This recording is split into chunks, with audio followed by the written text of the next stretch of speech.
गंगा किनारे बसा एक छोटा सा गांव था, सोनपुर। कच्ची गलियां, मिट्टी के घर और चारों ओर फैले खेत। इसी गांव में रहता था हरिदास, एक गरीब लेकिन मेहनती आदमी। उसके पास ना जमीन थी, ना दुकान, ना कोई पक्का काम। उसकी सारी पूंजी थी उसकी हौसला और उसके हाथों की ताकत। हरिदास की पत्नी का नाम था सीता। सीता सीधी सादी पर बहुत समझदार स्त्री थी। उसकी आंखों में गरीबी का थकान थी, लेकिन साथ ही एक अजीब सी भरोसा भी, अपने पति पर, अपने भाग्य पर और अपने भगवान पर। हरिदास रोज नदी में मछली पकड़ने जाता।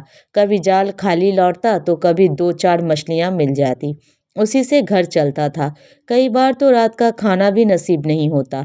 एक शाम हरिदास खाली हाथ लौटा। उसका चेहरा उतरा हुआ था। सीता ने बिना कुछ पूछे उसे पानी दिया और सूखी रोटी पर थोड़ा नमक रख दिया।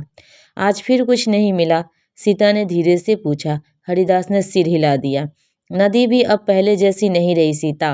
मछलियां कम हो गई है। रोज दूसरों से लड़ना पड़ता है। सीता कुछ देर चुप रही, फिर बोली, तो क्यों ना हम खुद की मछली पालें? हरिदास चौंक गया। हम मछली पालन? उसके लिए पैसा, जमीन, तालाब चाहिए। सीता मुस्कुरा दी। पैसा नहीं, हिम्मत चाहिए। तालाब हम खुद बनाएंगे। गांव के बाहर एक बेकार पड़ी जमीन थी, जहां बरसात में पानी भर जाता था। लोग उसे बेकार समझते थे। सीता की नजर वहीं थी। अगले दिन से ही हरिदास सुबह शाम उसी जगह मिट्टी खोदने लगा। लोग हंसते थे, अरे हरिदास यहाँ महल बनाएगा क्या? कोई कहता पागल हो गया है। गरीबी, आदमी और मछली पालन। सीता रोज उसके लिए पानी और सूखी रोटी लेकर आती। उसके हाथों में छाले पड़ गए थे, लेकिन चेहरे पे शिकायत नहीं थी। एक दिन यही तालाब हमारी किस्मत बदलेगा, वो कहती। 3 महीने की मेहनत के बाद एक छोटा सा तालाब तैयार हो गया। बरसात आई और तालाब पानी से भर गया। अब समस्या थी मछलियां के बीज। हरिदास ने गांव के साहूकार से कर्ज मांगा। साहूकार हंसा। गरीब आदमी मछली पालन करेगा, ले जा 100 रुपए, पर साल भर में दोगुना लौटना होगा।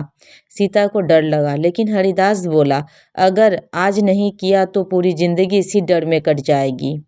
तालाब में मछलियां डाली गई, रोहू, कतला और मांगुर। हरिदास ने दिन रात उसकी देखभाल करने लगा। सही समय पर चारा डालना, पानी साफ करना, सब कुछ सीख रहा था। लेकिन मुश्किलें आसान नहीं थी। एक रात भारी बारिश हुई। तालाब का किनारा टूट गया। कुछ मछलियां बह गई। हरिदास टूट टूट गया। वह तालाब के किनारे बैठकर रोने लगा। सीता उसके पास आई। रोने से मछलियां वापस नहीं आएगी, चलो किनारा फिर से बांधते हैं। उस रात दोनों ने कीचड़ में काम किया, ठंड से कांपते रहे, लेकिन तालाब बच गया। फिर बीमारी आई, कुछ मछलियां मरने लगी। हरिदास घबरा गया। वह पास के कृषि अधिकारी के पास गया। पहली बार उसे किसी ने ध्यान से सुना, समझाया और सही दवा दी। सीता ने घर के खर्च घटा दिए, खुद आधा खाती, लेकिन हरिदास को ताकत का खाना देती। अगर तुम मजबूत रहोगे तो सपना जिंदा रहेगा, वही कहती।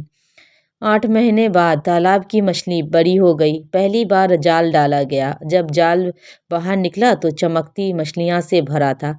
हरिदास की आंखों में आंसू आ गया। सीता, हमने कर दिखाया। गांव के लोग भी जमा हो गए। जो कभी हंसते थे आज वही दाम पूछ रहे थे। मछलियां बाजार में अच्छी कीमत पर बिकी। पहली बार हरिदास ने साहूकार का कर्ज समय पर चुकाया। घर में अनाज आया, कपड़े आए और सबसे बड़ी बात, सम्मान आया। सीता ने दिया जलाकर भगवान को धन्यवाद दिया। नया हरिदास यही नहीं रुका, उसने तालाब बड़ा किया। दूसरे गांव के लोगों को भी मछली पालन सिखाने लगा।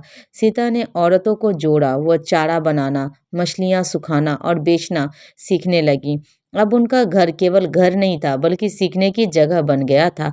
एक दिन साहूकार आया। हरिदास, मुझे भी साझेदार बना लो। हरिदास ने शांति से कहा, जिस दिन आपने मुझ पर भरोसा किया होता उसी दिन यह साझेदारी बन जाती। सीता मुस्कुरा दी। कुछ सालों में हरिदास गांव का सबसे सफल मछली पालन बन गया। सरकार से सम्मान मिला, लोग सलाह लेने आने लगे।